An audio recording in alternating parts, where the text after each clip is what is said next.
Hello everyone, this is Jordan Shook and Sarah Weatherly's presentation on Muslim perspective on death. We'll basically kind of just go over a quick Muslim overview, and then we touch on their beliefs, how they prepare for it, what they do at the time of death, what a typical funeral looks like, their burial as well, and then also how they cope with it afterwards, or what they may do following the death of someone in their culture.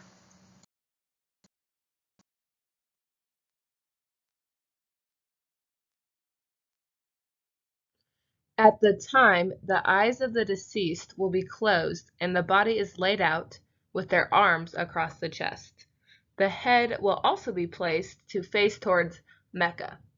The body is washed by family and friends and wrapped in a white shroud while prayers are being said.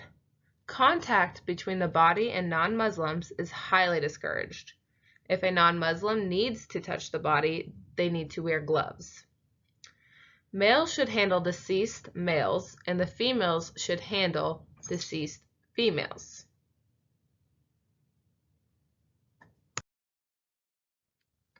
For the funeral, the body is buried within 24 hours. As Muslims believe, the soul leaves the body at the moment of death. The funeral takes place at a graveside and involves prayer and readings from the Quran. There's no viewings before the funeral.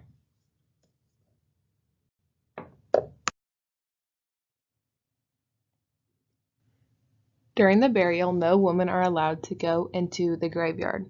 Those placing the body into the grave should recite the lines Bismillah, wa Allah, Melati, Razaliya.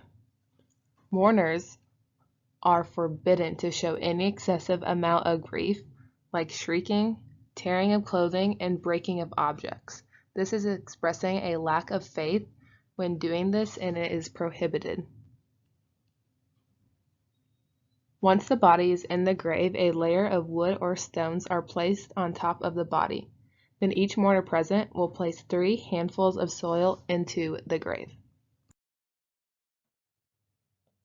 3 days after the funeral and burial, the immediate family will gather and receive visitors, which often includes a meal. Mourners are to not wear decorative clothing or jewelry.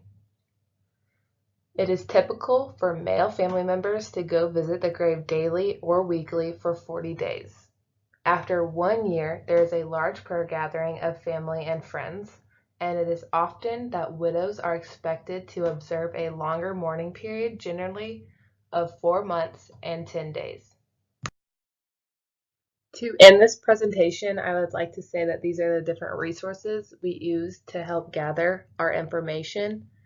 Thank you.